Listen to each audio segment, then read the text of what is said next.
जय भोले की दर्शकों, आशा करता हूँ कि आप सब बढ़िया होंगे। भोलेनाथ की कृपा आप पर बनी हुई होगी। तो केदारनाथ से मैं आपको जानकारी देना चाहता हूँ कि जो भी लोग मई या जून में जो भी यहाँ आने की प्लानिंग कर रहे हैं, वो अपनी प्लानिंग अकॉर्डिंगली करें। यहाँ पे श्रद्धालु बहुत आ रहे हैं, तो जिन जिन के पहले ऑनलाइन रजिस्ट्रेशन हो गए हैं, भले वो हेलीकॉप्टर से आना चाहते हैं तो फाटा में उन्होंने ऑनलाइन रजिस्ट्रेशन करा रखा है। जब करा लें उसी के बाद प्लान करें। ऐसा ना हो कि आप सोचें कि ऑफलाइन रजिस्ट्रेशन हो जाएगा, बिल्कुल नहीं। बहुत रश है यहाँ पे रोज़ 10 से 15 हज़ार के बीच श्रद्धालु आ रहे हैं। जीएमसी में ऑनलाइन अपने टेंट वगैरह करा लें, क्योंकि यहाँ पे जितने भी ये पंडित लोगों ने या लोकलाइट लोगों ने जितने भी होटल और रूम बना रखे हैं, वो जनरली आपको जून जुलाई के एंडिंग सीजन में यहाँ पे 1000-2000 में मिल जाते हैं। लेकिन अब यहाँ का प्राइस रेट बहुत ही ज़्यादा हो रखा है, कम से कम 7 से 10 हज़ार रुपये के बीच मांग रहे हैं। और उसके बाद और रेट बढ़ता ही रहता है, इससे जितनी रात हो रहती है रेट बढ़ता रहता है। तो अकॉर्डिंगली प्लान करें, पहली बात। दूसरी बात, जो लोग ट्रैकिंग के लिए आना चाह रहे हैं, बाय पैदल यात्रा करना चाहते हैं, वो अपने साथ बहुत कम से कम सामान लाएं, क्योंकि यात्रा के दौरान जब आप चल रहे होते हैं तो बहुत दिक्कत होती है, सांस फूल रही होती है, और ऊपर से हैवी बैग, तो बहुत ही कम सामान लाएं। सेकेंडली, मई जून में यहाँ पे वैसे तो ओवरऑल इंडिया में बारिश का महीना रहता ही है, चालू हो जाती है मई जून के बाद बारिश चालू हो जाती है। लेकिन यहाँ पे तुरंत बारिश चालू हो जाती है विदाउट एनी क्लाइमेट अलर्ट। ऐसा नहीं है कि हाँ क्लाइमेट अलर्ट होगा, कोई अलर्ट नहीं होगा और एकदम से बारिश चालू हो जाएगी, स्नोफॉल हो जाएगा। तो उस अकॉर्डिंग मैं चाहूँगा कि आप विंटर क्लोथ्स तो लाते ही हैं, क्योंकि यहाँ पहाड़ों पर आ रहे हैं, माइंड सेट होता है कि हाँ विंटर क्लोथ लाने हैं, तो वो भी अकॉर्डिंगली आए। ज़्यादा वेट भी नहीं बढ़ाना है, तो विंड शीटर वगैरह लाइट वेट क्लोथ्स लाने हैं। सेकेंडली, आपको अपना, मैं कहना चाहता हूँ कि मतलब विंड शीटर वगैरह और रेनकोट वगैरह वो सब लेके आएँ, क्योंकि ड्यूरिंग यात्रा बारिश में फिर चलना बहुत ही कठिन हो जाता है कि बैग भी है, वेट भी है, एंड देन ओवरऑल ये सारी चीज़ें, तो आपको डिफ़िकल्टीज़ होती हैं ट्रैक करने में। तो इसलिए लाइट बैग लाएँ।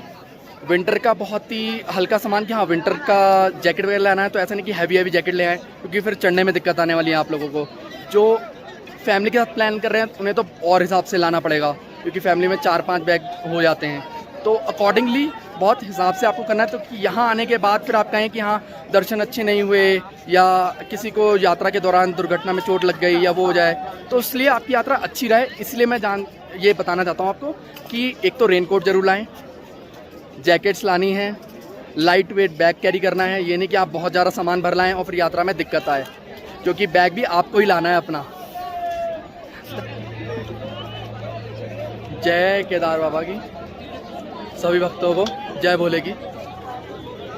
पहुँच तो हम शाम को गए थे यहाँ पे 6 बजे के आसपास, लेकिन बारिश होने के कारण दर्शन नहीं हो पाए थे ढंग से, और कपाट भी बंद थे। हालांकि पहले दिन आरती नहीं होती है, जो कि हमें पता नहीं था। फिर आज सुबह स्नान करके लाइन में लगे। हालांकि लाइन तो बहुत लंबी थी, लोग यहाँ पे 2:30 बजे से लगे हुए थे लाइन में। फिर सुबह 4 बजे से दर्शन चालू हुए। हम 6 बजे उठ गए थे, लाइन में आए, और यहाँ पे जैसे तैसे लग के बाकी सबको भी लगवाया, कहीं नहीं जुगाड़ करके, और फिर यहाँ पे दर्शन करें हैं। बहुत ही सुंदर दर्शन प्राप्त हुए, मज़ा आ गया, आनंद आया। जय भोले की सभी को। बोल बम बोल बम हर हर बोल बम बोल बम बोले रे तेरी बम बम बम बोले। बोल शंकर भगवान की जय, हर हर महादेव।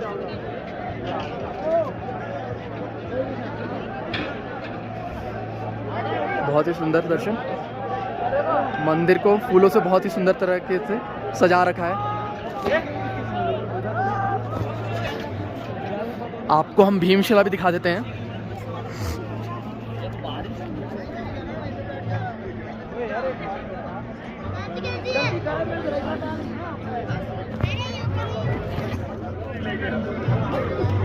यही वो भीमशिला है जो आपदा के समय 2013 में मंदिर के जस्ट पीछे आके रुक गई थी, और जिसके कारण मंदिर को कुछ भी नहीं आ चाहिए थी।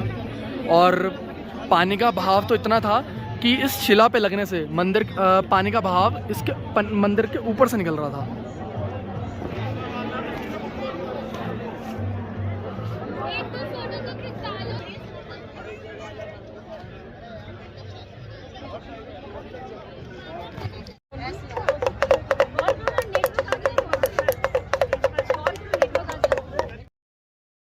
दोस्तों आपको बताना चाहता हूँ केदार धाम में हम खड़े हुए हैं। इस मंदिर का निर्माण श्री शंकराचार्य जी ने ही कर।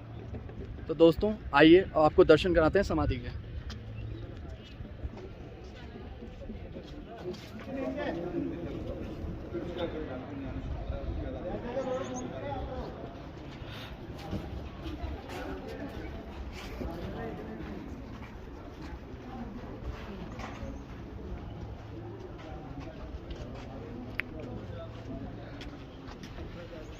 ओम त्र्यंबकं यजामहे सुगंधिं पुष्टिवर्धनम् उर्वारुकमेव बन्धनान् मृत्योर्मुक्षयमामृताम्।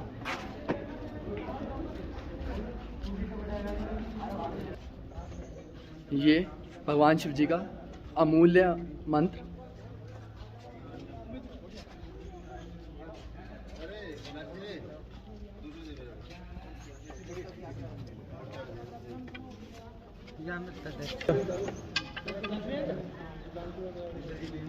इन्हीं आदि शंकराचार्य जी के द्वारा भगवान केदार धाम का निर्माण किया गया था।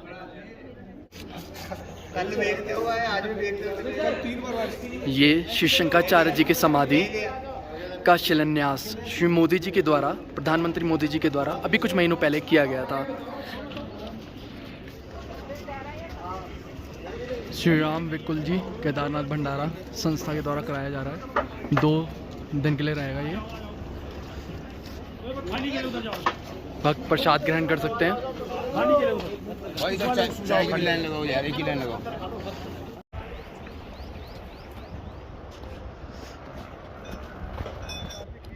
कहते हैं भैरव बाबा के दर्शन किए बिना कोई भी यात्रा पूरी नहीं होती। तो अब हम निकल गए हैं भैरव बाबा के दर्शन करने के लिए। आइए दर्शन कराते हैं आपको। केदार मंदिर से ये 1.5 किलोमीटर का ट्रैक है।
तो ये हम आए हैं भैरव बाबा। अभी पूजा अर्चना चल रही है और यहाँ का फोटो शूट एरिया आपने अधिकतर देखा होगा। जो भी भैरव बाबा आता है यहाँ पे फ़ोटो ज़रूर खिंचवाते हैं। ये बाबा का त्रिशूल है भोलेनाथ का, जिसमें ओम का आकार भी है। ऊपर आप देख सकते हैं त्रिशूल के साथ ऊपर ओमकार भी है। यही कारण है, यही विशेषता है कि यहाँ पे लोग फ़ोटो ज़रूर खिंचवाते हैं। तो आइए चलिए हम भी लुत्फ़ उठाते हैं। यही लोकेशन पे हम भी एक फ़ोटो खिंचवाते हैं।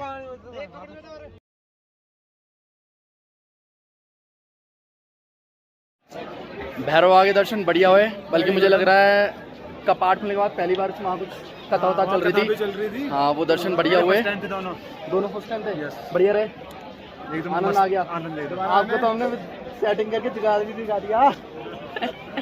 चलो बढ़िया रहे दर्शन। और अब हम यहाँ से नीचे की चढ़ाई चालू करेंगे।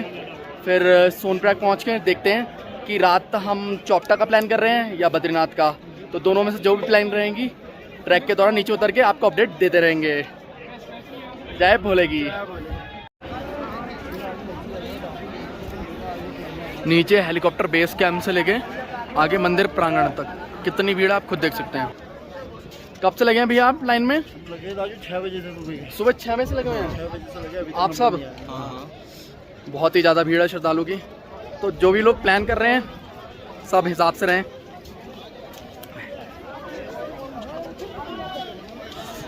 ये तो भाई साहब मेरे मिले थे, ये कह रहे हैं कि ये सुबह 6 बजे से लगे हैं, बल्कि जब मैं देख रहा था तो हम 2-2:30 बजे से हम उठे हुए हैं लगभग सब लोग, कि वो अलग बात है कि ठंड के मारे बाहर नहीं निकल पा रहे थे, लेकिन 2-2:30 बजे से यहाँ लोग लाइनों में लगे हुए हैं, तब जाके अब दर्शन हो पा रहे हैं इन लोगों को। और अभी ये जो 6 बजे लगे हुए हैं, इनको देखो कब तक होते हैं, क्योंकि 3 बजे तक तो पार्टी बंद हो जाएंगे, उसके बाद फिर भोग लगेगा बाबा को। तो अब देखते हैं इनको दर्शन कब होते हैं, और होते भी हैं कैसे होते हैं। तो दर्शकों अब नीचे उतरने की तैयारी कर रहे हैं। उससे पहले बेस कैंप में आए हैं, जहां हमने कैंप ले रखा था। रात मेरे फ़ोन की बैटरी डाउन हो गई थी सारी, तो मैं आपको दिखा नहीं पाया था कि हमने रात कैसे गुजारी और कहाँ गुजारी है। बता के नहीं, सिर्फ दिखा भी देते हैं आप। इस छोटे से कैंप के अंदर हम चारों भाई ने रात काटी है, बहुत बढ़िया जैकेट है। और साथ में हमारा साथ दिया है ये लो आपका फ़ोन, स्लीपिंग बैग्स। इन स्लीपिंग बैग्स के अंदर हम बिल्कुल चैन बंद करके तक डुके थे। बढ़िया रात काटी भैया, एकदम बढ़िया, एकदम बढ़िया। का बिल्कुल एहसास नहीं हुआ, बाहर निकल के ऐसे पता लग रहा है ना। हाँ, ठंड नहीं लग रही थी। तो ये सोच के हमने ये देख लिया है कि अगली बार से पर्सनली ट्रैक्स और ये परचेज़ कर लेने हैं, और ताकि कहीं भी जाओ तो ये होटल का झाड़ ही नहीं रहेगा, क्योंकि कहीं भी जाओ आजकल होटल्स का कुछ वो नहीं है। बुकिंग के अलावा ऑनलाइन बुकिंग होनी चाहिए, ये होना चाहिए, बहुत ड्रामे हो रहे हैं। तो ट्रैकिंग करनी है, आपको अच्छी जगह घुमानी है, तो ये हमारा पार्ट रहेगा, जो कि हमें लगा कि हाँ अगली बार से ये हमारा इम्पोर्टेंट पार्ट होना चाहिए।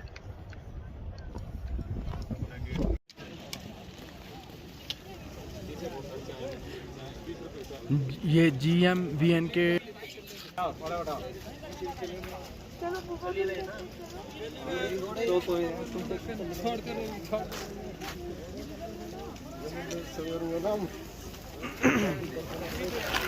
ये GVMN के वो हैं, टेंट्स हैं यहाँ अवेलेबल।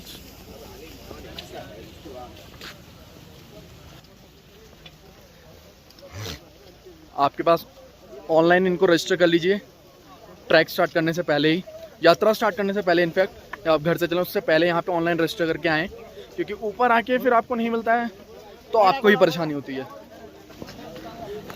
बारिश हो रही है और अब दर्शन के बाद हम उतर रहे हैं नीचे। स्टार्ट किया, अभी 15-16 किलोमीटर नीचे चलना है। बारिश में दिक्कत होने वाली है, वो तो रेनकोट था मेरे पास, वरना यहाँ पे रेनकोट भी बहुत पतले रेनकोट, जो कोई सेफ्टी वेफ्टी देते नहीं है, बैग वैग सब गीले हो जाते हैं और वही लेने पड़ते हैं। और रास्ते में यात्रा के दौरान अगर बारिश हो रही हो तो मेरा इंस्ट्रक्शन रहेगा आपके लिए कि आपको कोई शॉर्टकट नहीं मारना है, क्योंकि मिट्टी फिसलती है, फिर आपको इंजरी हो सकती है। तो कई चीज़ें ध्यान रखिए।